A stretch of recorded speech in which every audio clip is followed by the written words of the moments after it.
والصلاة والسلام على رسول الله وعلى آله وصحبه أجمعين أما بعد فأعوذ بالله من الشيطان الرجيم بسم الله الرحمن الرحيم يا أيها الذين آمنوا اتقوا الله حق تقاته ولا تموتن إلا وأنتم مسلمون رب اشرح لي صدري ويسر لي أمري واحلل عقدة من لساني يفقهوا قولي.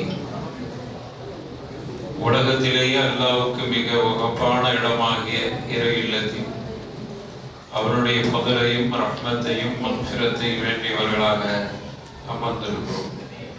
கருமையானவர்களே, முஹத்திஸீன்களுடைய வரலாற்றிலே இன்று நாம் பார்க்க இருக்கிற ஒரு ஹதீஸ் கலை வல்லுனர் அபு அப்துல்லா முஹம்மது இப்னு இஸ்மாயில் இப்னு இப்ராஹிம் இப்னு முகீரா அல் புகாரி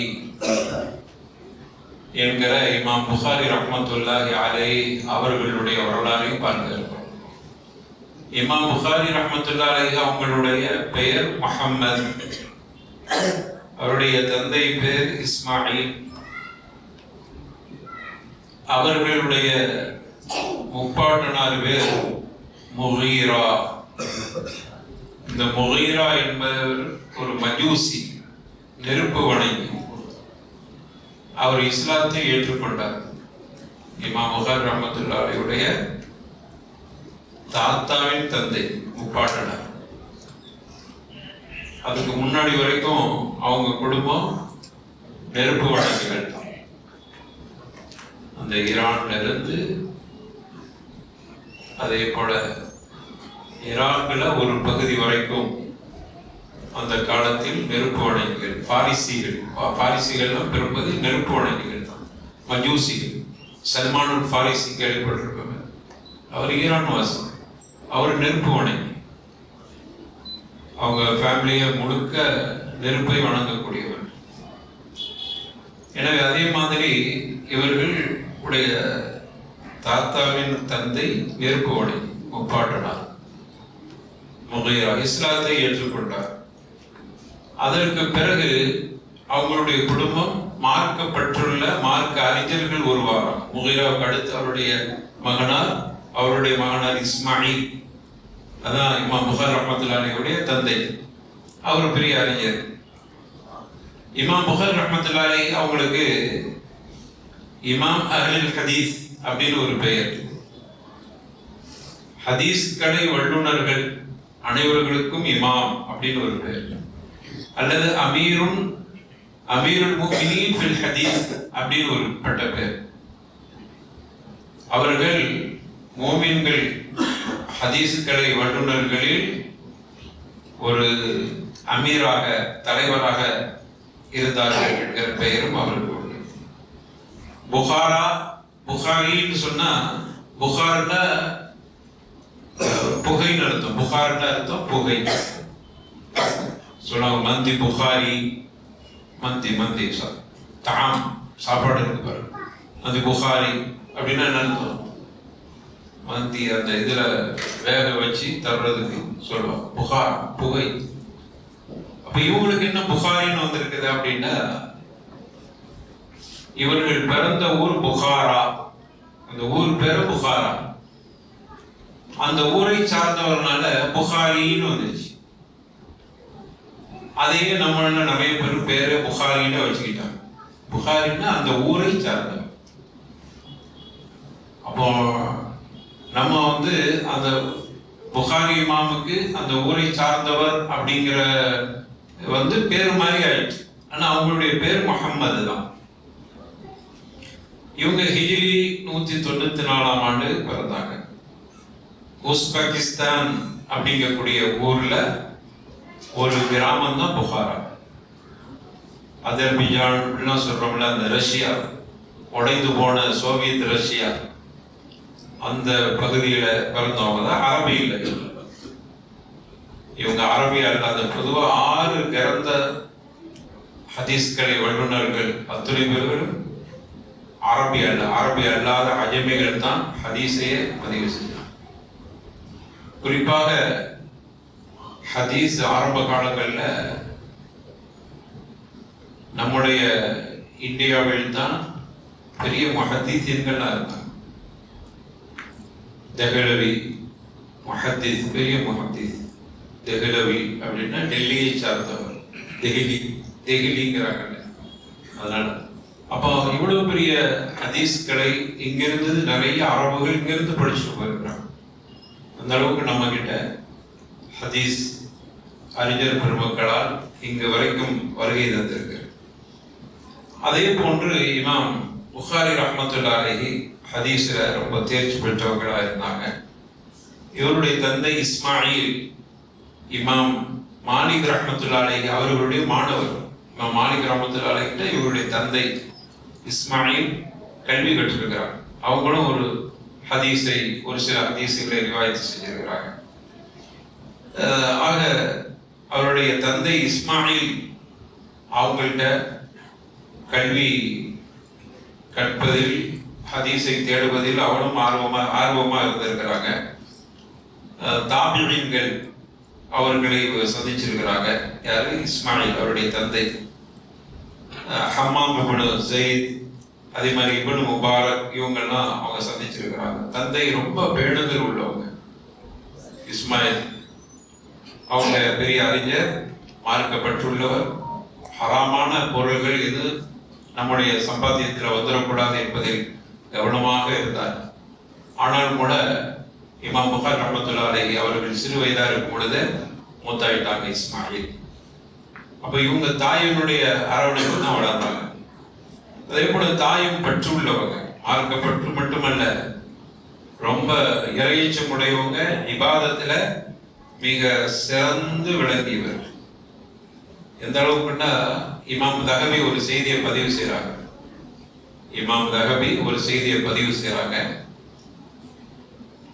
இமாம் புகாரி ரஹ்மத்துல்லாஹி அலைஹி சிறு வயசுல கண் பார்வை போயிடுச்சு. அவங்க கண் பார்வை இழந்துட்டாங்க சின்ன வயசுல. அப்போ இந்த தாய் ரொம்ப கவலைப்படுறாங்க, அதிகம் தொழுகிறாங்க, அல்லாஹ் மேல நம்பிக்கை வச்சிருந்தாங்க, அழுது கேட்கிறாங்க. ஒரு தாய் தன்னுடைய பிள்ளைக்காக, ஒரு தந்தை தன்னுடைய பிள்ளைக்காக துவா செஞ்சா அந்த துவாவுக்கு அல்லாஹ் கிட்ட பெரிய வெயிட் இருக்குது என்பதற்கு பெரிய சான்று இமாம் புகாரி ரஹ்மத்துல்லாஹி அலைஹியுடைய தாயினுடைய பிரார்த்தனை.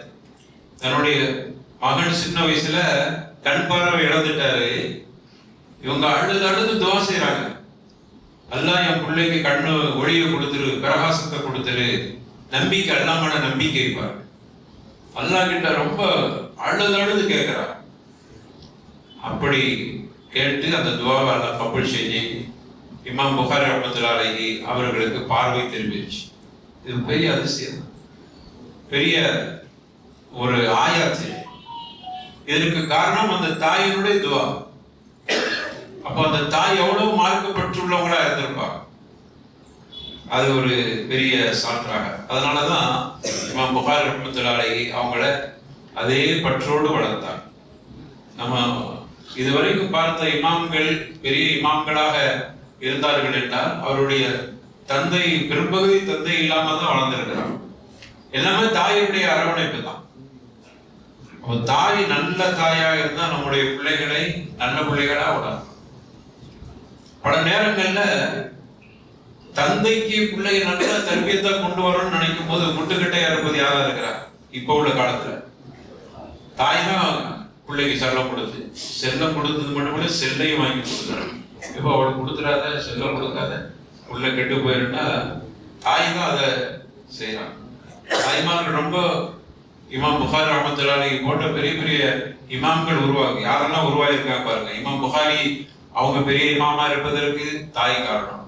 இமாம் அஹ்மத், இமாம் ஷாஃபிஈ, அதே போல இமாம் மாலிகி, அப்படி பார்க்கிற பொழுது இப்னு தைமியா ரஹிமஹுல்லாஹ் பெரிய அறிஞர்னு சொல்றோம். சிறையில பல வருஷங்கள் கழித்தார். பல கிதாபுகள் சிறையிலிருந்து எழுதியிருக்கிறார். ஃபத்வாவா இப்னு தைமியான்னு சொல்லி அவங்க எழுதிய கிரந்தங்களும் ஃபத்வாக்களும் ஏராளம் இருக்கு. அதை முழுசா நம்ம படிச்சு முடிக்கணும்னா நம்முடைய வயசை காணாது. அந்த அளவுக்கு அவ்வளவு கிதாப் எழுதி இருக்கிறான். நம்ம படிச்சு முடிக்கிறது நம்ம வயசு காணாது, ஆனா அவ்வளவு கிதாப் எழுதி இருக்கிறான். அந்த இப்னு தைமியா இவ்வளவு பெரிய இமாமாக இருப்பதற்கு பின்னணி யாரு? தாய். அந்த தாயினுடைய தர்பியத் அவங்க வளர்த்தாங்க. அதே போல நம்ம காலத்தில் உள்ள ஒரு பெரிய அறிஞர் ஷேக் இப்னு பாஸ் ரஹ்மத்துல்லாஹ், அவங்கள நீங்க கேள்விப்பட்டிருப்பீங்க. இப்னு பாஸ் பெரிய அறிஞர். நம்மெல்லாம் வாழ்ற காலத்துல வாழ்ந்து மரணித்தோம். அவங்க பெரிய இமாமா இருப்பதற்கு பின்னணியில் அவங்க தாய் தான் இருந்திருக்கிறார். இப்படி ஒவ்வொரு அறிஞர்கள் உருவாகுவதற்கு பெருங்கொண்ட உழைப்பு தாய் தான். இன்னும் அருமையான தாய்மார்களுக்கு நம்ம அதை தான் சொல்றோம். நீங்க இந்த பிள்ளைகளை புள்ள அப்படி இருக்குது, புள்ள சொல் கேட்க மாட்டேங்குது, செல்ல கேட்குது, சொல்ல கேட்க மாட்டேங்குது அப்படின்னு நீங்க கவலைப்படுறீங்க. அந்த பிள்ளைகளுக்கு நல்ல தர்பியத்தை கொடுக்கணும்னு நினைக்கிறீங்க. முதல்ல துவா செய்யுங்க அல்லாஹ். இமாம் புகாரி ரஹ்மத்துல்லாஹி அலைஹி இந்த அளவுக்கு உருவாகிறதுக்கு தாயுடைய துவா பெரியது. ஏன்னா அல்லாஹ் துவாவை கபூல் செய்யறான். அல்லாஹ் நிறைய துவா செய்யுங்க, நீங்க நிறைய முயற்சி செய்யுங்க. பிள்ளைய நல்லொழுக்கமோடு அந்த பிள்ளைய வளர்க்கிறதுக்கு நீங்க கண்ணும் கருத்துமாக இருங்க. பிள்ளைகளை இமாம்களாக உருவாக்கலாம், பெரிய அறிஞர்களாக உருவாக்கலாம், பெரிய அளவில் அவர்கள் மார்க்கப்பட்டுள்ளவர்களாக உருவாக்கலாம். எனவே அதற்கு தாய்மார்கள் இன்னும் கொஞ்சம் கூடுதல் கவனம் எடுத்துக்கொள்ள வேண்டும்.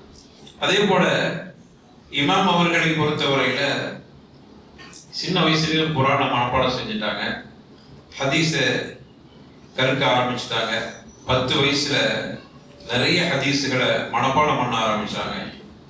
பெரிய பெரிய ஷேக்மார்களை உலமாக்களை சந்திக்க போறாங்க. அவங்க சொல்றாங்க, நான் கதப்து அன் அல்ஃபின் வ ஸமானியத் கதப்து அன் அல்ஃபின் வ ஸமானீன நஃப்ஸன், கிட்டத்தட்ட 1080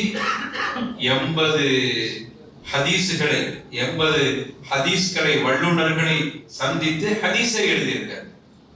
அப்போ எத்தனை ஆசிரியர்?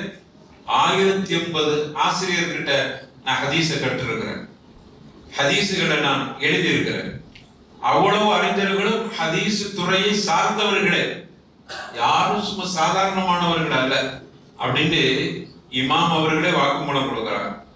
மக்காவுக்கு பிரயாணமா இருக்கிறாங்க, ஹொரஸ்தானுக்கு போயிருக்கிறாங்க, இராக்குக்கு போயிருக்கிறாங்க, பகதாது, ஷாம், மிஸ்ர், எகிப்து, மதீனா, கூஃபா, நைசாபூர் போன்ற ஊர்களுக்கெல்லாம் ஹதீஸை தேடி பிரயாணமாயிருக்கிறாங்க. அவங்க 18 வயசுலேயே சில கிதாபுகளை எழுத ஆரம்பிச்சிட்டாங்க, சஹாபாக்களை பற்றி. அதே போல ரசூலுல்லாஹ் ஸல்லல்லாஹு அலைஹி வஸல்லம், சஹாபாக்கள், தாபிஈன்கள் இவர்கள் கொடுத்த ஃபத்வாக்களை தொகுத்து கிதாபாக எழுதிட்டாங்க. மதீனா முனவ்வராவை பற்றிய வரலாறு எழுதியிருக்கிறாங்க. இதெல்லாம் 18 வயசுலேயே அவங்க கிதாபு கோர்வை செய்ய ஆரம்பிச்சிட்டாங்க.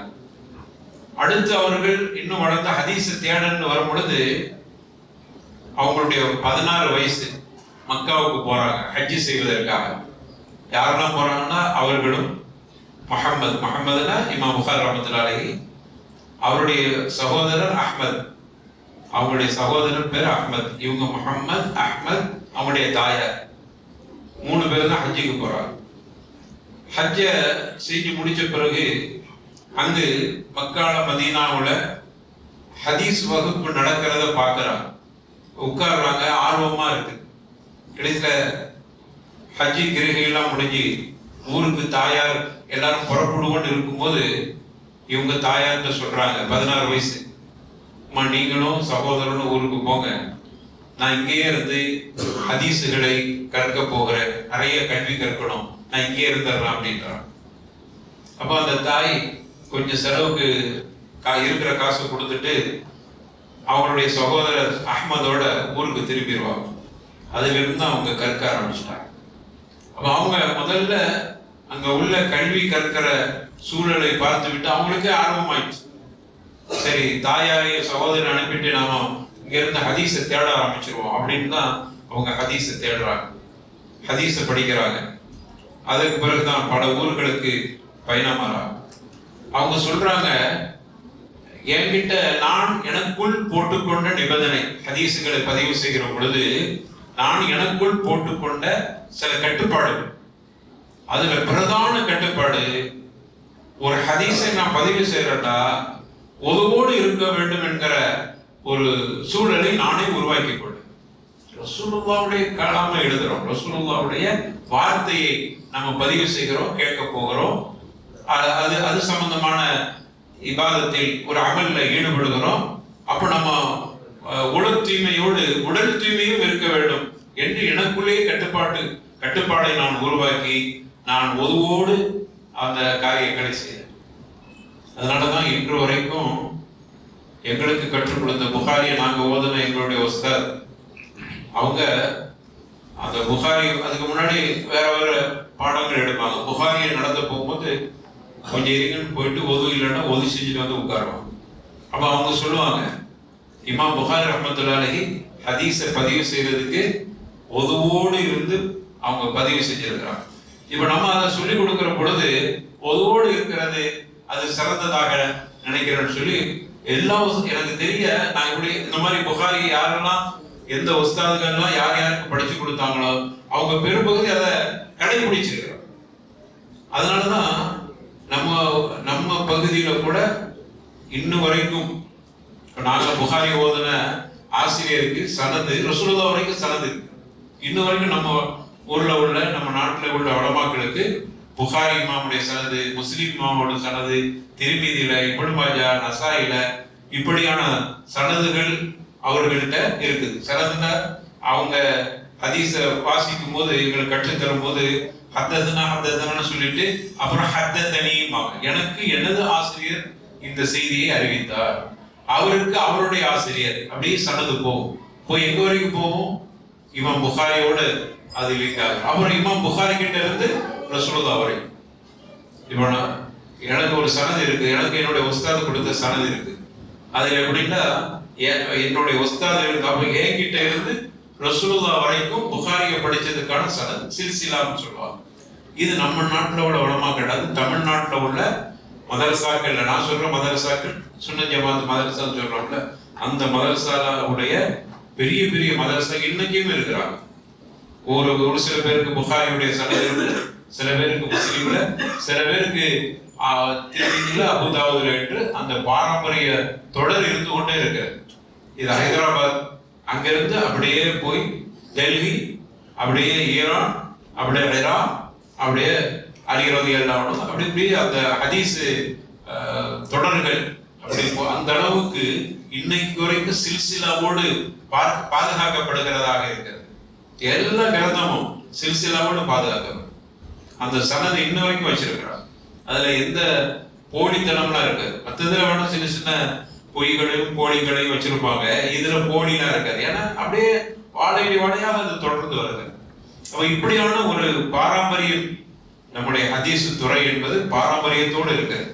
இமாம் புகாரி ரஹ்மத்துல்லாஹி அலைஹி அந்த அளவுக்கு பொது செய்து விட்டு பரிசுத்தத்தோடு இந்த காரியத்தை செய்ய வேண்டும் என்கிற பழக்கத்தை உருவாக்கி கொண்டார். நம்ம எப்படி புரிஞ்சுக்கிற கூடாதுன்னா என்ன ஹதீஸுக்கு போய் உதவி செய்யணுமா போகணுமா, அந்த சட்டம் இங்க சொல்ல வரையில ஒரு நல்லொழுக்கம் அவ்வளவுதான். அவன் குரானையே நம்ம உதவி தேவையில்லைங்கிறோம் அப்படிங்கிற மாதிரி இப்படி இந்த மாதிரி தேவையில்லாத விதவாதம் நம்ம பேசுறதுக்கு இந்த விஷயத்தை எடுத்துக்கிற சொல்லல. உதவி வாஜிபுன்னா அவங்க சொல்லல. நல்லொழுக்கம் எனக்குள்ளேயே நாங்கள் ஏற்படுத்தி கொண்ட நல்லொழுக்கம் நல்லதான். எப்பொழுது உதவோடு இருக்கிற நல்லதானே, அப்படி இதை புரிஞ்சுக்கிறோம். அதே போல இவங்க கிதாப் ஹதீஸ் கிதாபுகளை கோர்வு செய்யறதுக்கு முன்னாடி அவங்க சாதாரணமாக கோர்வு செய்யல. கிட்டத்தட்ட அவங்களுக்கு 3 லட்சம் ஹதீஸ் மனப்பாடம். 3 லட்சம் ஹதீஸ் மனப்பாடம். யாருக்கு? இமாம் புகாரி ரஹ்மத்துல்லாஹி ஹிஃப்ஸ் 3 லட்சம். அதுல 2 லட்சம் ஹதீஸ்கள் சனது சரியில்லை, லைஃபானது, அதனால அதை ஒதுக்கிட்டாங்க. 1 லட்சம் ஹதீஸ் சரியான ஹதீஸ். அந்த அளவுக்கு ஹதீஸ்கள் சரி. புகாரிய அவங்க திரட்டி இருக்கிறாங்களா, அதுக்கு அவங்க தேடின ஹதீஸ்கள் கிட்டத்தட்ட 6 லட்சம் ஹதீஸ். மனப்பாடம் பண்ணி இருக்கிறது 3 லட்சம். ஆனா மனப்பாடம் இல்லாம மொத்த தேடுதல் ஹதீஸ் எத்தனை? 6 லட்சம் ஹதீஸ் அவங்களுக்கு கிடைச்சிருக்கு. அந்த 6 லட்சத்தை தான் அவங்க அப்படியே குறைக்கு எடுத்து அதுல அவங்க போட்டுக்கொண்ட நிபந்தனைகள், ஒரு ஹதீஸ் சஹீஹ் என்பதற்கு என்னென்ன ஷரத்துகள் இருக்க வேண்டும் என்கிற ஷரத்துக்களை எல்லாம் போட்டுதான் அவர்கள் ஹதீஸ் அப்படியே ஃபில்டர் பண்ணி பண்ணி பண்ணி கடைசியில 7275 ஹதீஸுகள் சஹீஹ்னு கண்டறிந்து, எதுல இருந்து 6 லட்சம் ஹதீஸ்கள். அது எப்படி அவங்க அந்த 6 லட்சத்தை 7000 கொண்டு வந்தார்கள் என்பதற்கு அது ஒரு நீண்ட வரலாறு. அது பெரிய அளவில் உங்களுக்கு அவசியப்படாதுங்கிறத நான் சொல்லல. அது பொதுவா வகுப்புகள்ல சொல்லிக் கொடுப்போம், மதரசாக்கள்ல பாடம் படிக்கிறவங்களுக்கு சொல்லிக் கொடுப்போம். அப்போ அதை எந்த அளவுக்கு கஷ்டப்பட்டு ஒவ்வொரு ஹதீஸையும் 6 லட்சம் ஹதீஸ் வந்துருச்சு. இப்ப அதை எப்படி சஹீஹ்னு கண்டுபிடிக்கிறது? அதுக்கு தான் தெரிஞ்சாங்க, அதுக்கு தான் அலைஞ்சாங்க, அதுக்கு தான் கேட்டு போனாங்க. ஒவ்வொரு ஊரா போனாங்க. பகதாதுக்கு போனாங்க. திடீர்னு பார்த்தா ஹொரசான்ல இருக்குன்னு சொல்லுவாங்க. ஹொரசான் எங்க? ஈரான் பகுதிக்கு, அங்கே இருந்து வரணும், பகதாதுல இருக்கு. திடீர்னு பார்த்தா மதீனால ஒரு ஹதீஸ் இருக்குமாங்க, இங்க இருந்து புறப்படுவாங்க. இது ஒரு பக்கம், அது ஒரு பக்கம், எங்க இருந்தாலும் புறப்பட்டு போனாங்க. போய் தான் அந்த ஹதீஸுகளை உரசி பார்த்து, அவங்க கேள்விப்பட்ட ஹதீஸ் இந்த அறிஞர்கிட்ட இருக்குது, அவர் மதீனால இருக்கிறார் அப்படிம்பாங்க. இவங்க திடீர்னு பகதாதுல இருப்பாங்க, அப்படி ஒரு செய்தி வரும். உடனே மதீனாவுக்கு நேரடியா போய் அவர்கிட்ட போய் கேட்கறதுக்காண்டி போவாங்க. போகும்போது அவர்கிட்ட உள்ள குறைபாடுகள் ஏதாவது தெரிஞ்சிச்சுன்னா அப்படியே திரும்பி வந்துடுவாங்க. அப்ப தன்னுடைய மனசுல இருக்கிறது அல்லது பதிவு வச்சது அந்த ஹதீஸ டிக் பண்ணிடுவாங்க. இது சரியா வராது, தலித் முடிஞ்சிச்சு, இனிமே இது நம்ம பதிவுக்கு எடுத்து வரக்கூடாது. இப்படி அதை கழிச்சு தான் அந்த 7000 ஹதீஸ் கிட்ட நிக்குது. சும்மா ஹதீஸ அப்படியே கிடைச்சதெல்லாம் எடுத்து பதிவு செஞ்சு புகாரின்னு தந்துட்டு போயிட்டாங்கன்னா அதை சாதாரணமா நம்ம சொல்லிட முடியாது. 6 லட்சம் ஹதீஸ் சுருக்கி 7000 கொண்டு வந்திருக்காங்கன்னா அந்த 6 லட்சத்தை எவ்வளவு பேர்களை சந்திச்சிருப்பாங்க, எவ்வளவு கஷ்டப்பட்டு இருப்பாங்க. அதை கண்டறியறதுக்கு அவங்க பயணம் எந்தெந்த நாடுகளுக்கு பயணமாயிருப்பாங்க. அப்ப இப்படியான சிரமங்களை எடுத்துக்கொண்டார்கள் இமாம் புகாரி ரஹ்மத்துல்லாஹி அலைஹி. அதே போல இமாம் புகாரி ரஹ்மத்துல்லாஹி அலைஹி ஹதீஸ ஒரு இடத்துல இருக்குதுன்னு கேள்விப்பட்டு போறாங்க. போகும்போது அவங்ககிட்ட கேட்கிறாங்க, இந்த மனுஷனை பார்க்கணும், இந்த மனுஷன் தான் ஹதீஸ் இருக்குதுன்னு அவங்க எங்கேயோ ஒரு நாட்டுல கேள்விப்பட்டிருக்கிறாங்க. அப்போ அந்த ஊருக்கு போய் இறங்கி அங்க ஊர்ல விசாரிக்கிறாங்க, இந்த மனுஷனை பார்க்கணும். அப்போ அவங்க சொல்லிக்கிறாங்க, தான் நிக்கிறாரு, அதான் அந்த மனுஷன், நீங்க கேட்ட மனுஷன். இவங்க அப்போ கிடைச்சிச்சு, நம்ம அவர்கிட்ட போய் கேட்போம், நீங்க இந்த மாதிரி ஒரு ஹதீஸ சொன்னீங்களா சொல்லிட்டு அந்த சனது கிடைச்சுப்போம். கிடைச்சிட்டா இவரையும் பார்த்துட்டோம். அப்போ அவர்கிட்ட நேரடி சமயம் அவர்கிட்ட இருந்து நான் கேட்டேன் அப்படின்னு சொல்றதுக்கு எனக்கு வசதியா இருக்குமே, அல்லது ஹத்தஸனி எனக்கு அவர் அறிவித்தார் அப்படிங்கிற ஒரு செய்தியை நான் பதிவு செய்யணும்னா எனக்கு சரியா இருக்கணுமே அப்படிங்கிறதுக்காக வேண்டி அவங்க போறாங்க. போனா அவர் என்ன பண்ணிட்டு இருந்தாருன்னா, ஒரு ஒட்டகத்துக்கு அவர் உணவை கொடுக்கறது கொண்டு வர்றாரு. இவங்க அப்படியே பார்த்துட்டே வர்றாங்க. சரி, ஆளை பார்த்தாச்சு, போய் செய்தியை கேட்டுற வேண்டியதான். போகும்போது அவர் உணவு கொடுக்கறது வர்றாரு, அப்படி கொண்டு இலைய கொடுக்குறாரு, அது கடிக்க வருது, அப்படி எடுத்துட்டாரு, சும்மா ஏமாத்துறாரு. அவ்வளவுதான், அப்படியே திரும்பி போயிட்டார். ஒரு மிருகத்தை ஏமாத்துறவர் அவர் எப்படி சரியா இருப்பார்? எனவே அவர் ரசூலுல்லாஹ் விஷயத்துல கூட திடீர்னு ஏதாவது பொய்ய விட்டுருவாரோ, எனவே இவர்கிட்ட நான் கேட்க போறது இல்லை, அப்படி திரும்பிட்டார். இப்படித்தான் அவர்கள் ஹதீஸ பதிவு செஞ்சிருக்கிறார். சின்ன அளவு அந்த ஹதீஸ் அறிவிக்கக்கூடியவர்கிட்ட தவறு இருப்பதாக தெரிந்தால், தனி மனித விஷயத்தில் கூட அவர் குறைபாடு உள்ளவராக இருந்தாலும் தெரிஞ்சிருந்தால், அவர்கிட்ட இருந்து ஹதீஸை எடுப்பதை இமாம் புகாரி ரஹ்மத்துல்லாஹி அலைஹி நிராகரிச்சிருவாங்க. கடுமையான விதிமுறைகளோடு தான் அந்த ஹதீஸை பதிவு செய்யறாங்க. அப்படி ஒரு பல நேரங்கள்ல அந்த மாதிரியான விஷயங்களும் நடைபெறுகிறது. இமாம் புகாரி ரஹ்மத்துல்லாஹி அலைஹி அந்த ஹதீஸை நம்ம ஆரம்பத்தில் சொன்ன மாதிரி 3000 ஹதீஸ் மனப்பாடம் பண்ணிட்டாங்க. அதுக்கு பிறகு 6வது ஹதீஸ் 6000 ஹதீஸ் அவங்களுக்கு தெரிஞ்சு போச்சு. 6 லட்சம் ஹதீஸ், 3 லட்சம் ஹதீஸ் மனப்பாடம். 3 லட்சம் தான் சொன்னோம், 3000 இடையில 3 லட்சம் ஹதீஸ் மனப்பாடம். அப்புறம் 6 லட்சம் ஹதீஸ் அவங்களுடைய பார்வைக்கு வந்துருச்சு. இப்போ இவங்க என்ன பண்றாங்க, எல்லாத்தையும் பண்ணிட்டு அவங்க படிச்சுட்டே இருக்கிறாங்க. அறிஞர்கள்ட்ட ஹதீஸுகளை தேடுறதும் அதை பற்றியான சனதுகளை ஆய்வு செய்யறதும் இப்படியே பண்ணிட்டு இருக்கும்போது அவர்களுடைய உஸ்தாத் இஸ்ஹாக் இப்னு ராகவைஹி அப்படின்னு ஒரு ஆசிரியர் இருக்கார். இஸ்ஹாக் இப்னு ராகவைஹி. அந்த உஸ்தாதை பொறுத்த வரையில அவர் ஒரு ஹதீஸ் கலை வல்லுநர். இமாம் புகாரி ரஹ்மத்துல்லாஹி அலைஹி அவர்களுடைய பிரதான ஆசிரியர். அவங்க அடிக்கடி சொல்லுவாங்க, மாணவர்களே, எனக்கு பெரிய ஆசை, இதுவரைக்கும் ஹதீஸ் தொகுப்பு வந்தாலும் கூட, ஏன்னா அப்பெல்லாம் வந்துருச்சுல, முஸ்னத் அஹ்மது வந்துருச்சுல, இமாம் புகாரிக்கு முன்னாடி தான் முஸ்னத் அஹ்மத். அப்ப இந்த ஹதீஸ் தொகுப்புலாம் இருக்கத்தான் செய்யுது. இருந்தாலும் இஸ்ஹாக் இப்னு ராகவைஹி ஒரு கவலையோட ஒரு விஷயத்த சொல்றாங்க. ஹதீஸ் தொகுப்புகள் இருக்குது, இமாம் மாலிக்ல இருக்குது, இமாம் அஹ்மதுல இருக்குது. ஆனாலும் எனக்கு பெரிய ஆசை, சஹீஹான ஹதீஸ் மட்டும் அப்படியான தொகுப்பு இல்லை. முஸ்னத் அஹ்மதுல சஹீஹும் இருக்குது, தஈஃபும் இருக்குது, சஹாபாக்களுடைய கருத்துக்களும் இருக்குது, அதே போல மத்தால அதே மாதிரி இருக்குது, தாபிகளுடைய கருத்து, அக்வால் தாபிகள், அதே போல ஃபத்வாக்கள் என்று எல்லாம் சேர்த்து ஹதீஸ்ங்கிற பேர்ல இருக்கு. அது முஸ்னதா இருக்கு. முஸ்னதுல சஹாபிகளுடைய பெயர்களை, அபூ ஹுரைராவுடைய அறிவிப்பு முடிஞ்சிச்சு. அபூ ஹுரைரா என்னன்னு சொன்னாங்களோ அவ்வளோத்தையும் பதிவு பண்ணியிருப்பாங்க. ஹதீஸோட அபூ ஹுரைராவுடைய சொற்களோட பதிவு செஞ்சிருப்பாங்க. ஹதீஸையும் பதிவு செஞ்சிருவாங்க. எப்படி ரசூலுல்லாஹி கிட்ட அபூ ஹுரைரா நான் கேட்டேன்னு சொன்ன ஹதீஸையும் பதிவு பண்ணியிருப்பாங்க. அப்புறம் அபூ ஹுரைரா ஏதாவது சொல்லியிருப்பாரு, அதையும் பதிவு பண்ணி, இப்படித்தான் ஹதீஸ் கிதாப் இருக்குது. ஆனா வெறும் ஹதீஸ், இப்ப புகாரியை படிக்கிறவன் அங்க எங்கேயாவது ஒரு சஹாபி இப்படி சொன்னாருன்னு வருதா? எல்லாமே ரசூலுல்லாஹ் சொன்னதாகத்தான் வரும். ஹததனா வந்துட்டு அப்புறம் ரசூலுல்லாஹி ஸல்லல்லாஹு அலைஹி வஸல்லம் ஒரு சஹாபி சொல்லுவாங்க, நான் ரசூலுல்லாஹ்ட்ட கேட்டேன். அப்ப இது ஹதீஸா தான் இருக்கும். அப்ப இப்படி ஒரு ஹதீஸ் கிதாபு வேணும்னு ஆசைப்பட்டாங்க. ஆசைப்பட்டு மாணவர்கிட்ட சொன்னாங்க, நீங்க உங்கள யாராவது வெறும் ஹதீஸை மட்டும், சஹீஹான ஹதீஸை மட்டும் தொகுக்கிறது ஒரு கிதாப் எழுத மாட்டீங்களா அப்படின்னு எனக்கு ரொம்ப ஆசையா இருக்குதுப்பா, நீங்க எழுதுங்க அப்படின்னு மாணவர்களை ஊக்கப்படுத்தினாங்க.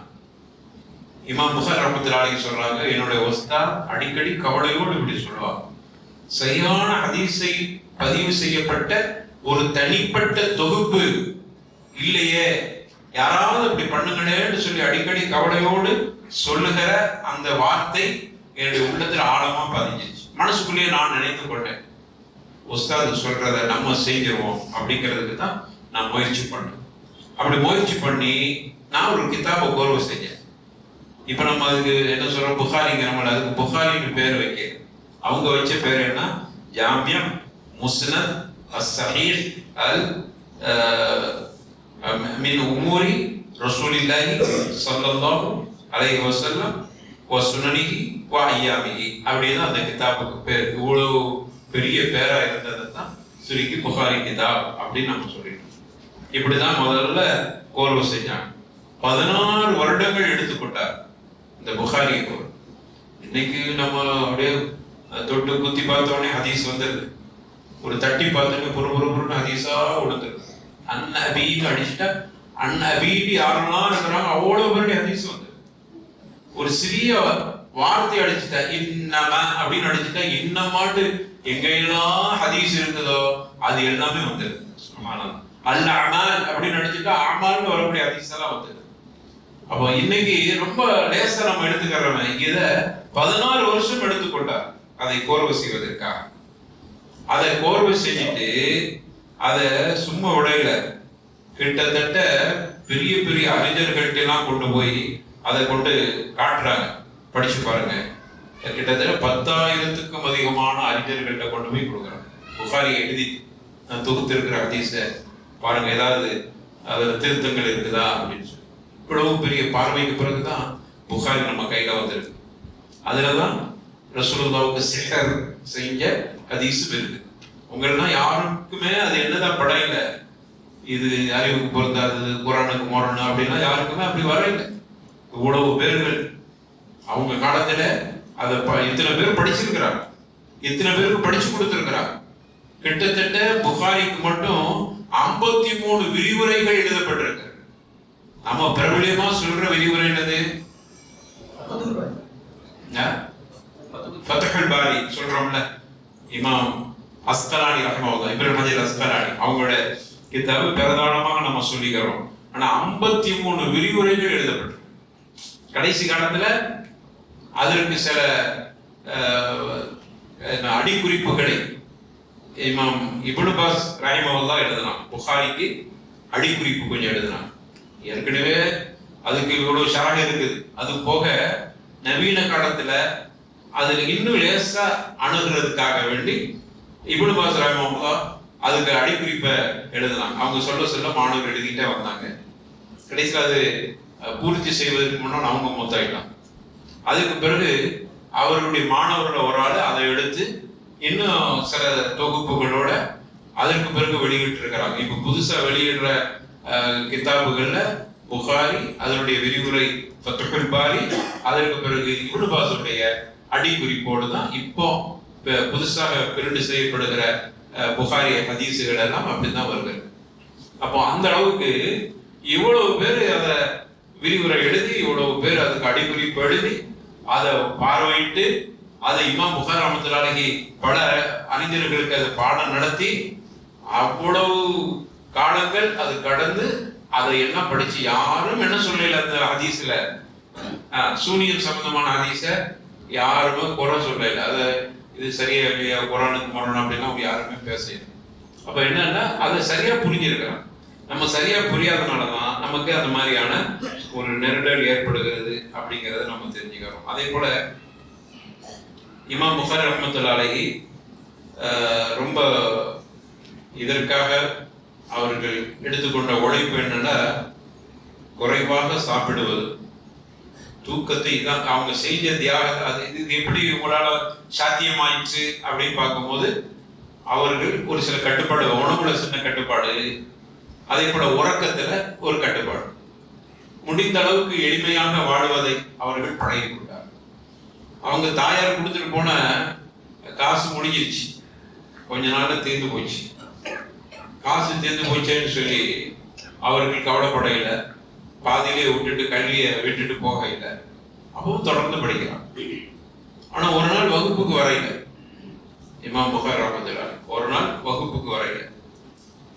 நல்ல படிக்கிற மாணவர்களா இருந்தா பொதுவா ஆசிரியர்களை பொறுத்தவரையில படிக்கிற மாணவர்கள்ட்ட இன்னும் கூடுதல் கவனத்தோடு இருப்பாங்க. அவரை காண இல்லைன்னா தேடுவாங்க. அவரை படிச்சுன்னு தெரியும். ஒரு மாணவர் நல்ல தெளிவா இருந்தாருன்னா நல்ல ஆசிரியருக்கு அந்த மாணவரை பிடிக்கும். அவரு டக்குன்னு புரிஞ்சுக்கிறாரு, நம்ம கேட்கிற கேள்விக்கு பதில் சொல்றாரு. அப்படியான ஒரு மாணவராக இமாம் புகாரி இருந்ததுனால ஒரு நாள் வகுப்புக்கு வரையில டக்குன்னு படிச்சுன்னு தெரிஞ்சிருச்சு. இமாம் புகாரி வரையிலையான்னு சொல்லி கேட்கிறார். ஐநா முஹம்மத் அப்படின்னு கேட்கிறார். எங்க முகம்மதை காணாம என்ன அப்படின்னு கேட்கிறார். அப்ப அந்த மற்ற அவர்களுடைய சக மாணவர்களும் அவங்கள தேடுறாங்க. வகுப்பு முடிஞ்ச உடனே அவர் தங்கி இருக்கிற பகுதிக்கு போய் பார்க்கறாங்க. பார்த்தா வீட்டுல தான் இருக்கிறாங்க. அவங்க ஒரு இடத்துல தங்கி இருக்கிறாங்க, அங்க இருக்கிறாங்க. இருந்தா இவங்க கதவை தட்டி திறங்க, ஏன் பாடத்துக்கு வரீங்கன்னு கேட்கிறாங்க. இவங்க திறக்கிற மாதிரி ஒரு நிலையில இல்லை அப்படிங்கிறாங்க. அப்ப ஏன்னு கேட்கிறாங்க. அப்ப சொல்றாங்க, என்கிட்ட ஒரே ஒரு ஆடை இருந்தது, அந்த ஆடை கிழிந்து விட்டது. இப்ப எனக்கு மாற்று ஆடை இல்லை, அதை உடுத்துட்டு வெளியே வர முடியாது. ஆனா ஆடை கந்தலாயிட்டு வெளியே அவருக்குலாம் தெரியற மாதிரி இருக்குது அப்படின்னு சொல்லி அவங்க, அதனால கதவு கூட திறக்க முடியல. இப்ப என்ன, நான் ஒரு பாதி நிர்வாணத்துல இருக்கிறேன், ஏன்னா மாற்று ஆடை இல்லை. உடனே நண்பர்கள்லாம் ஆளுக்கு கொஞ்சமா காசு போட்டு பஜார்ல போய் ஒரு புதிய ஆடையை வாங்கிட்டு வந்து அவங்களுக்கு கொடுக்குறாங்க. அதை கொடுத்துட்டு தான் அவங்களால வெளியே வர முடியும். அந்த அளவுக்கு அவர்களுடைய பொருளாதார ரீதியான நெருக்கடி வந்துச்சு. அப்பவும் ஹதீஸ தேர்தலை விட்டு அவர்கள் அசையலை. திரும்பவும் அதில் ஆர்வம் எடுத்து அவர்கள் படிக்கக்கூடியவர்களாகத்தான் இமாம் புகாரி ரஹ்மத்துல்லாஹி அலைஹி அவர்கள் இருந்தார். அதே போல இமாம் புகாரி ரஹ்மத்துல்லாஹி அலைஹி அவர்களுடைய தியாகம் அப்படின்னு பார்க்கும்போது அவர்கள் பெரிய அளவில் ஒரு ஹதீஸுகளை தொகுப்பதில் கூடுதல் நேரங்கள் செலவழித்திருக்கிறார். அதனால ரொம்ப நீண்ட தூரமான பயணமாகும். பல நேரங்கள்ல பாலைவனத்துல படுக்கிற மாதிரி ஒரு நிலை இருக்கும். பயணமாயிட்டு இருப்பாங்க, இரவு நேரமாயிரும். அப்ப எங்கேயாவது இருப்பாங்கன்னா பெரும்பகுதி பாலைவனங்கள் தான் அதிகம். பாலைவனங்கள்ல அவங்க தலவாணியாக மண்ணை கொஞ்சம் குமிச்சு மண்ணை உயரமாக்கி தலவாணியை வச்சுட்டு அப்படி ஓய்வு எடுத்திருக்கிறாங்க. அந்த அளவுக்கு ஹதீஸை தேடுவதற்கு அவர்கள் முயற்சி எடுத்திருக்கிறாங்க. இப்படியெல்லாம் அவர்கள் செய்த முயற்சியினுடைய வெளிப்பாடு தான் இமாம் புகாரி ரஹ்மத்துல்லாஹி நமக்கு கொடுத்திருக்கிற சில நிறைய இருக்கு. அதபுல் முஃப்ரத்னு ஒரு கிதாப் எழுதியிருக்கிறான். அதபுல் முஃப்ரத் இமாம் புகாரி ரஹ்மத்துல்லாஹி. அது கூட எனக்கு தெரிய தமிழ்ல மொழிபெயர்த்திருக்கிறாங்க. ஒரு அறிஞர் மொழிபெயர்த்திருக்கிறார். அப்துல் ரஹ்மான் மன்பனின்னு சொல்லி. அப்துல் ரஹ்மான் மன்பனி இவர் இல்லை, இன்னொரு அப்துல் ரஹ்மான், அவரும் மொழிபெயர்த்திருக்கிறார் அதபுல் முஃப்ரத் இமாம் புகாரி ரஹ்மத்துல்லாஹி அவர்களுடைய கிதாப். இமாம் அல்பானி அதை வந்து தஸ்ஹீஹ் பண்ணியிருக்கிறார். அந்த கிதாபில் தஹ்கீக் பண்ணியிருக்காங்க, அதை உறுதி செஞ்சிருக்காங்க. அந்த ஹதீஸுடைய தரத்தை பற்றி உறுதி செஞ்சு அவங்க வெளியிட்டிருக்கிற கிதாபு. அதுல இருந்து அதை ஒரு அறிஞர் தமிழாக்கம் செஞ்சிருக்காரு. அதுக்கு பேர் அதபுல் முஃப்ரத். வேண்டுமானால் அது தமிழாக்கம் இருக்குது, நீங்க வாங்கி படிக்கிறதுக்கு பாருங்க. அதுவும் புகாரி இமாமோட ஒரு கிதாப். இப்ப நம்ம புகாரியில பார்க்கிற ஹதீஸுகளை தாண்டி அதுல பல ஹதீஸுகளை ஒரு தொகுப்பாக வச்சிருப்பாங்க. நல்லா இருக்கு. அது ஒரு பாடங்கள் போடப்பட்ட ஒரு சிறிய கிதாபு தான் அது. ஆனா அதுல கூட சஹீஹ் தஈஃப இமாம் அல்பானி ரஹிமஹுல்லாஹ் அதை வகைப்படுத்தி இருக்கிறார். ஆனா அந்த தமிழ்ல அதை போட்ட மாதிரி எனக்கு தெரியல. அரபியில அந்த கிதாபை தஹ்கீக் பண்ணியிருக்கிறான். சரி, அதையும் உலமாக்களோட தொடர்பு வச்சு சஹீஹான்னு பார்த்துக்கிறேன். ஏன்னா புகாரி மாதிரி பக்காவா அதுல கொண்டு வர கிடைச்ச சின்ன சின்ன ஹசன்கிற மாதிரியான ஹதீஸுகளை அதுல பதிவு செஞ்சிருக்கிறான். சரி, அந்த எச்சரிக்கையோடு அதை படிச்சுக்கிறது. அதே போல இமாம் புகாரி ரஹ்மத்துல்லாஹி அது போக நிறைய கிரந்தங்கள் எழுதியிருக்கிறார். இந்த 7275 ஹதீஸ் நம்ம கையில இன்னைக்கு கொடுத்துருக்கிறாங்க. அதுல மடக்கி மடக்கி வர்றதெல்லாம் கழிச்சது போக 4000 ஹதீஸ் தான். எத்தனை இல்ல 6 லட்சம் ஹதீஸ்ல புகாரியை எடுத்துக்கொண்டால் புகாரி மொத்தம் எத்தனை இருக்குது? 7000 இருந்தாலும் மடக்கி மடக்கி வரும்ல. ஒரு இடத்துல இன்னொரு இடத்துல அதே மாதிரி வரும். இன்னொரு அறிவிப்பு வேற அறிவிப்பார், அதையும் பதிவு செஞ்சிருக்கிறாங்க. அதையெல்லாம் கழிச்சுட்டு பார்த்தா மொத்தத்துல 4000 ஹதீஸ் தான். அப்ப 4000 ஹதீஸ் அந்த ஹதீஸுகளை அவர்கள் கடைந்து எடுத்திருக்கிறாங்கன்னா அவ்வளவு முயற்சி செஞ்சிருக்கிறாங்க. பிரபலியமான விரிவுரைகள்ல ஃபத்ஹுல் பாரி இமாம் அஸ்கலானில, அப்புறம் உம்தத்துல் காரி, அது ஒரு ஷரஹ் இருக்கு. உம்தத்துல் காரி ரொம்ப லேசான இருக்கும். மதரசாக்கள்ல பெரும்பகுதி படிக்கக்கூடியவர்களுக்கு அதைத்தான்.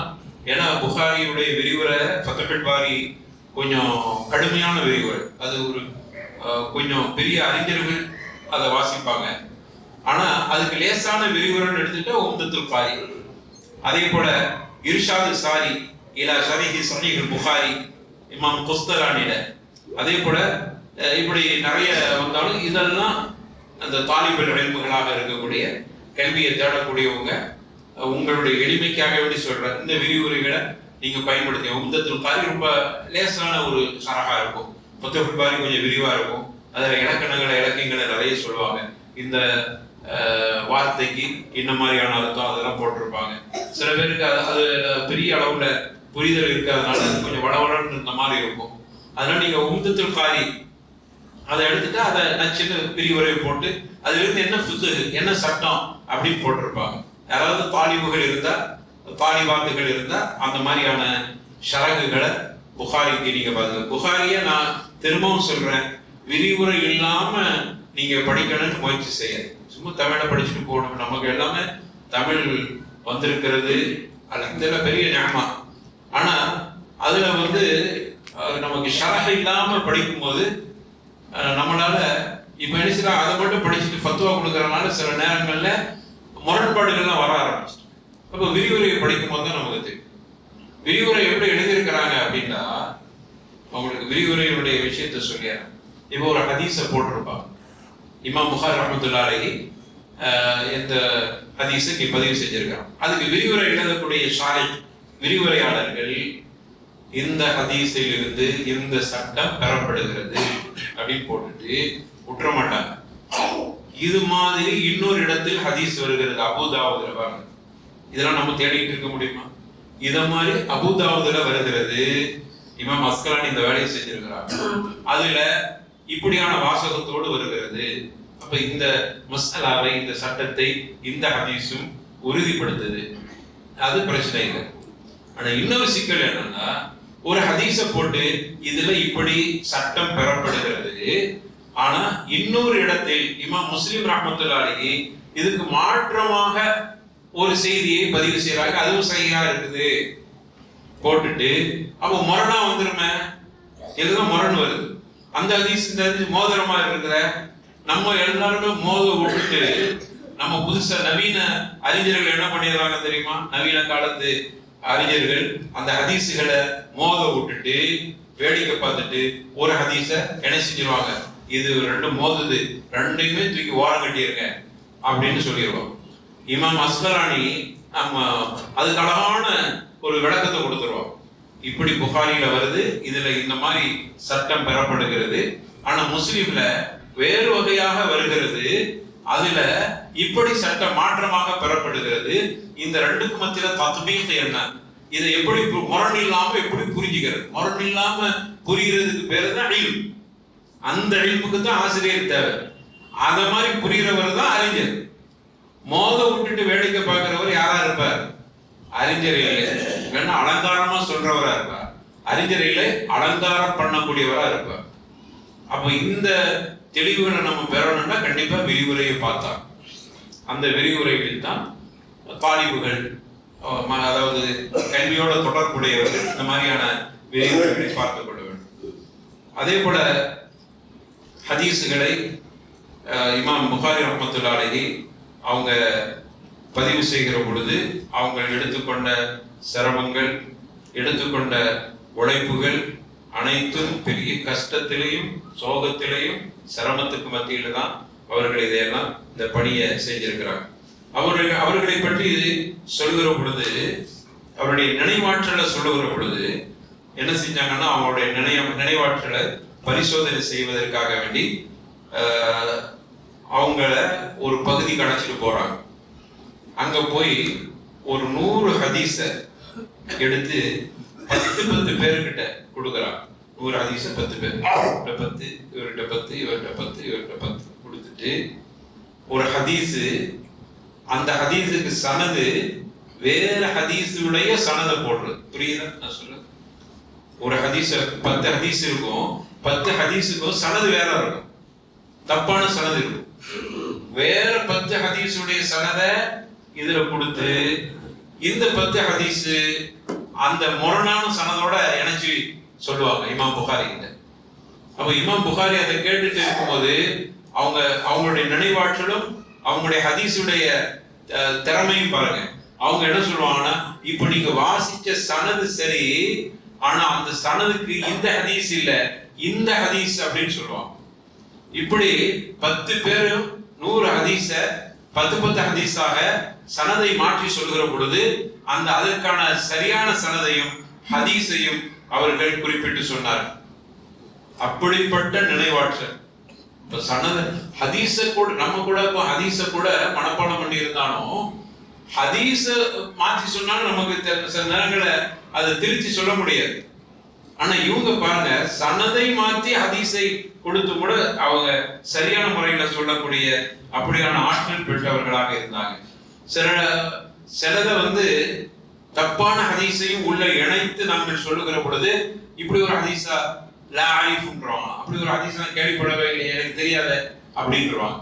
அது அவர் சொன்ன மாதிரி அந்த ஹதீஸ் அவங்க தொகுத்த அந்த பட்டியலில் இருக்காது. அந்த அளவுக்கு ஞாபக சக்தி உடையவர்களாக இமாம் புகாரி ரஹ்மத்துல்லாஹி அலைஹி இருந்தாங்க. அவர்கள் கோர்வு செஞ்ச இந்த ஹதீஸை குர்ஆனுக்கு அடுத்து ஒரு சஹீஹான ஏற்றுக்கொள்ளப்படக்கூடிய ஒரு தொகுப்பாக புகாரி ஹதீஸ் உலமாக்களால் பார்க்கப்படுகிறது. புகாரிக்கு அடுத்து ஒரு ஏற்றுக்கொள்ளப்படக்கூடிய ஒரு தொகுப்பாக ஹதீஸ் பார்க்கப்படுகிறது. அதே போல இமாம் அவர்கள் முஹம்மது இப்னு யூசுப் சொல்றாங்க, இமாமோடு ஒரு நாள் அவங்களுடைய திறமை, அவங்க ஹதீஸை கொண்டு வந்திருக்க போங்க, அதே போல அவர்களுடைய நினைவாற்றல் இதெல்லாம் பார்த்துட்டு எனக்கு ஒரு நாள் அந்த இமாமோட தங்கணும்னு எனக்கு ஒரு ஆசை வந்துச்சு. முஹம்மது இப்னு யூசுப் சொல்றாங்க, அவங்கள்ட்ட அனுமதி கேட்டுட்டு அவங்களோட இரவு தங்கினேன்.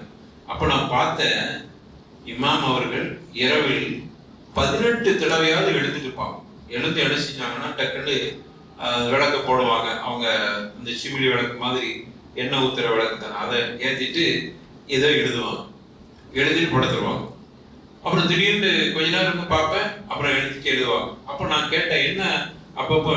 இல்லை, நான் தூக்கிட்டு இருக்கும்போது திடீர்னு எனக்கு ஒரு ஹதீஸ், ஒரு செய்தி ஞாபகம் வந்தது, அது மறந்துடக்கூடாது, டக்குன்னு பதிவு செஞ்சுக்கிட்டேன். இப்படி அவர்கள் இந்த விஷயத்துக்காண்டி தொகுத்திருக்கிறார். சரி, இவ்வளவு பிரம்மாண்டமான இமாமை பற்றி அவர் எப்படி இருப்பார் அதையும் பதிவு செஞ்சிருக்கிறார். இமாமை பொறுத்தவரையில அவங்க லைசபி தவீரும் வலபி கசீர், குட்டையும் இல்லை நெட்டையும் இல்லை, நார்மலான மனுஷன் தான். ரொம்ப ஹைட்டானவர் அப்படியும் இல்லை, ரொம்ப குள்ளமானவர் அப்படியும் இல்லை, நார்மலா இருப்பாங்க. அவருடைய ஜிஸ்மை உடலை பொறுத்தவரையில ரொம்ப குண்டான மனுஷன் இல்லை, அவர் கொஞ்சம் நகைப்பா இருப்பாங்க, ரொம்ப லேசா இருப்பாங்க. இந்த குண்டா இருந்தாதான் பிரச்சனை, சோம்பேறித்தனம் வரும், உதாரணத்துல ஒரு பெரிய சோர்வு ஏற்படும். அதே போல ஒரு விஷயத்தை வாசிப்பதில் நமக்கு சோர்வு ஏற்படும். அவங்க முடிஞ்ச அளவுக்கு அந்த உடல் எடையை நம்ம குறைச்சிக்கிறது நமக்கு என்ன பயன் என்றால், நிறைய விஷயங்களை படிக்கிறதுக்கு, நிறைய விஷயங்கள் இபாதத்துல ஆர்வமா இருப்பதற்கு, இந்த சோர்வு தட்டாம இருக்கும். அப்ப இதெல்லாம் ஒரு காரணம். டக்குன்னு எந்திரிக்கணும்ல. இப்போ உடம்பு வச்சுட்டு அவர் முதல்ல உடம்பு தூக்கத்துக்கு அவருக்கு இன்னும் கொஞ்சம் நேரம் ஆகும். அப்புறம் எந்திரிச்சு எங்க தொழுகிறது, எங்க இபாதத்தில் ஈடுபடுறது, எங்க படிக்கிறது, அப்புறம் சோர்வாயிருக்கும். அதனால பெரும்பகுதி நம்ம பார்த்த வரைக்கும் அறிஞர்கள் எல்லாம் தங்களுடைய உணவில் ரொம்ப கட்டுப்பாடு வச்சுருக்கிறாங்க. ஹலாலா மட்டும்தான் சாப்பிடணும். ஹலாலா இருந்து சுவையா இருந்தாலும் கூட கொஞ்சம் கூட சாப்பிட்டாலும் அதை விட கூட சாப்பிடக்கூடாது. காரணம், உடம்பு போட்டுரும்.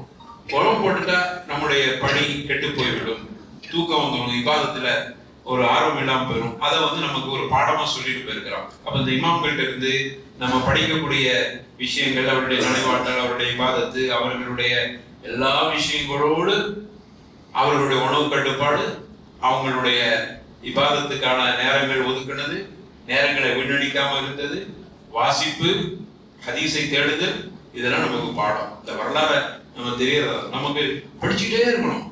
வாசிப்பு என்பது கண்டிப்பா நம்முடைய கல்வியை பெறும்.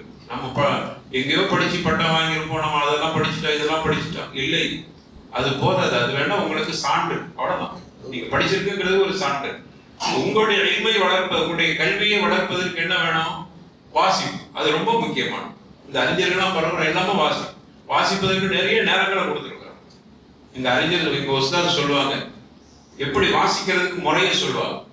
அதை நான் உங்களுக்கு வாசிக்க வேண்டும் என்பதற்கு, அல்லது வாசிக்கக்கூடியவர்கள் முடிஞ்சா இதை விட சூப்பரா இருந்தீங்கன்னா அதையே தொடருங்க. அப்படி இல்லைன்னா இதை கொஞ்சம் கையாளுங்க. உங்களுக்கு வாசிப்பு ஈஸியாகவும் இருக்கும், வாசிக்கணுங்கிற ஆர்வம் வரும், வாசிப்புல சோர்வு தட்டாது. முதல்ல என்ன செய்யணும்னா, எப்பவுமே நம்ம 3 வகையா வச்சுக்கிறோம். இப்ப யார்கிட்டயே திடீர்னு கேட்கிறோம், நீங்க என்ன கிதாபு, இது வரைக்கும் என்ன புத்தகம் படிக்கிறீங்க, இந்த மொழியிலும் படிக்கணும், பிரச்சனை இல்லை, உங்களுக்கு பரிச்சயப்பட்ட மொழியில படிச்சுக்கிறீங்க. என்ன கிதாபு, இப்போ என்ன புத்தகம் படிச்சிருக்கீங்க அப்படின்னு கேட்டா நம்மளால டக்குன்னு சொல்ல முடியாது. என்ன படிச்சு வெகு நாள் ஆகிப்போச்சு, அதனால சொல்ல முடியாது. சரி, ஒரு கால் படிச்சவங்களா இருந்தா சரி, அந்த என்ன புத்தகம் படிச்சீங்க, இந்த புத்தகம் படிச்சேன், அதுல என்ன சொல்லப்பட்டிருக்குது, படிச்சது சரி, ஆனா என்ன சொல்லி இருக்கிறாங்க அது தெரியாது. இதெல்லாம் நம்மகிட்ட உள்ள குறைபாடு. நம்ம வாசிக்கக்கூடியவர்கள்ட்ட உண்டான ஒரு படையணும், நம்ம அப்படி இருக்கக்கூடாது. சரி, அடுத்தது அப்புறம் அடுத்து என்ன புத்தகம் படிக்க போறீங்க, ஏதாவது ஐடியா இருக்குதா? சில பேர் படிச்சுட்டு வாசிக்கக்கூடியவங்களா இருப்பாங்க, அவங்கள்ட்ட உள்ள குறைபாட பாரு. ஒரு புத்தகம் படிச்சுட்டு இருக்கிறாங்க, சரி, அடுத்து என்ன புத்தகம் படிக்க போறீங்க, முதல்ல இதை படிச்சு முடிப்போம், அப்புறம் பார்த்துக்கிறோம் அப்படிங்கிற மாதிரி தான் வரும். அப்ப இது எல்லாமே என்ன தெரியுதுன்னா, நம்முடைய படிப்பில் ஏற்படுகிற குறைபாடு. எங்க உஸ்தாத் சொல்லுவாங்க, எங்களுக்கு வாசிப்பை பற்றி சொல்லி தரும்போது அப்படி ஒரு ஆர்வம் பண்ணிட்டு அவங்க சொல்லுவாங்க, நம்ம முதல்ல வாசிக்க முன்னாடி 3 வகையான புத்தகங்கள் நம்மகிட்ட இருக்கணும். ஒண்ணு என்னன்னா, நான் படிச்சு முடிச்சது ஒன்று, இன்னொன்னு இப்ப படிச்சுக்கிட்டு இருக்கிறது, ஹாலிய படிச்சுக்கிட்டு இருக்கிறது, இன்னொன்னு படிச்சு முடிச்சது, படிச்சுக்கிட்டு இருக்கிறது, அடுத்தது நான் படிக்க போறது. இந்த 3 நம்ம கிட்ட தயாரா இருந்தா அதுவே முதல்ல நமக்கு என்ன கொடுக்குமா, ஆர்வத்தை கொடுக்குமா. 3 இருக்கும், டேபிள்ல போன 3 இருக்கும். நேற்று படிச்சு முடிச்சது, இன்னைக்கு படிச்சுக்கிட்டு இருக்கிறது, நாளைக்கு படிக்க போறது. இப்ப என் கண்ணுக்கு முன்னாடி இப்படி இருந்தா நான் என்ன செய்வேன்? எனக்கு என்ன தோணும்? இதை படிச்சு முடிக்கணும், இதை அடுத்தது தொடரும். நம்ம என்னன்னா ஒரு நாள் படிக்கிறவங்க இதை மட்டும் தான் படிச்சுட்டு இருக்கிறாங்க, அடுத்து என்ன தெரியாது. சரி, படிக்கிறதுக்கு வச்சிருக்கிற புத்தகம் இதை விட அவசியமான ஒரு புத்தகம் திடீர்னு வந்துட்டா மாத்திக்கிறோம், அதை படிப்போம், அதை முதன்மை, அதுக்கடுத்து இதை படிச்சுக்கிறோம். அப்போ இந்த மாதிரி ஒரு பழக்கத்தை உருவாக்கி கொள்ளுது முதல் விஷயம். அடுத்து படிச்சு முடிச்சதை நம்மகிட்ட கேட்கும் போது சொல்ல தெரியும். குறைஞ்சபட்சம் அதுல நோட்ஸ் குறிப்புகள் இருக்கணும். இந்த புத்தகம் படிச்சிருக்கிறேன், படிச்சு முடிச்சுட்டேன், இதை எடுத்தா இன்னென்ன மாதிரியான செய்திகள் அதுல இருந்துச்சு, ஒரு நோட்ஸ், ஒரு குறிப்பு, குறிப்பு மாதிரி, அல்லது அதுல ஏதாவது கோடு கிச்சு, அல்லது இத்தனை பக்கத்துல என்ன செய்தி இருக்குது அப்படிங்கிற மாதிரி ஒரு குறிப்போட இருக்கணும். அப்ப நம்ம படிச்சுட்டோம். இப்போ படிச்சுட்டு இருக்கிறது பிரச்சனை இல்லை, படிக்க படிக்க அது மாதிரி தொகுத்து வச்சுக்கணும். அடுத்து படிக்க போறோம். ஒரு புத்தகத்தை படிக்கிறது அப்படின்னு முடிவெடுக்க முன்னாடி முதல்ல என்ன செய்யணும்னா அந்த தொகுத்த ஆசிரியரை பற்றி தெளிவா புரிஞ்சுக்கணும். ஒரு புக்கை நமக்கு படிப்பதற்கு ஆர்வம் ஊட்டக்கூடிய ஒரு செயல்பாடு என்னன்னா அதை தொகுத்த ஆசிரியரை பற்றியான அறிதலும் புரிதலும், அந்த புத்தகத்தை நாம் தொடர்ந்து படிக்க வேண்டும் என்கிற ஆர்வத்தை முதல்ல கொடுக்கும். இவ்வளவு பிரமாண்டமான ஒரு ஆசிரியரா அவர் தொகுத்த புத்தகத்தை படிக்க போறோம்னா அது நம் என்னை உந்துதலுக்கு உருவாகும். இவ்வளவு பெரிய அறிவாளியில புத்தகத்தை படிக்கும். அறிவாளின்னு எப்ப தெரியும்? அவரை பற்றி நான் படிக்கும். முதல்ல புத்தகத்தை படிக்கும் முன்னாடி அவரை பற்றி படிக்கும், அது பெரிய விஷயம்.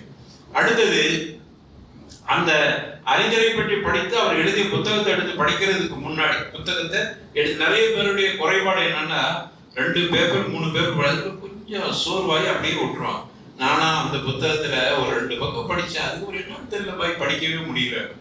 இது ஏன் வருதுன்னா நீங்க அந்த புத்தக ஆசிரியரை முதல்ல தெரிஞ்சுக்கிறீங்க, ரெண்டாவது அந்த புத்தகத்தை எடுத்து அதுல உள்ள உள்ளடக்கத்தை பாருங்க, என்னதெல்லாம் எதுக்கு சொல்லப்படுது அதுல வேண்டாம் அப்படியே ஒரு பாருங்க. பார்த்துட்டா நமக்கு அடுத்து என்ன வரும், இது இந்த மாதிரி டாபிக்லாம் அதுல எழுதி இருக்கிறார், அப்ப நம்ம கண்டிப்பா படிச்சாலும். இல்ல அது பாக்குறீங்க, அந்த டாபிக்லாம் பாக்குறீங்க, இது இப்போதைக்கு தேவையில்லை அல்லது நமக்கு தேவையில்லை, என் துறைக்கு தேவையில்லை அப்படின்னு வரும்போது நம்ம என்ன செஞ்சிருவோம், அந்த புத்தகத்தை படிக்கிட்டு வேற புத்தகத்தை படிப்போம். நம்ம அப்படிலாம் அந்த மாதிரி சிந்தனை இல்லாதனால புத்தகத்தை படிச்சுட்டு தான் 3 நாள் படிக்கிறோம், 4வது நாள் அது நம்ம துறை சார்ந்ததா தெரியல அப்படின்னு தூக்கி ஓரம் வச்சுட்டு எல்லா புத்தகம் இப்படிதான் இருக்கு போல தெரியும் அப்படின்னு படிக்கிறதே நிறுத்தி விடுறோம். அப்ப இந்த குறைபாடுகள் நம்ம போய்கிட்டா நம்ம கண்டிப்பா புத்தகம் வாசிக்கக்கூடியவர்களா மாறிவிடுவோம். இந்த அறிஞர்கள் மூலமா நம்ம எடுத்துக்கொள்ற பாடம் இவ்வளவு அதிச தொகுத்தாக போனோம்.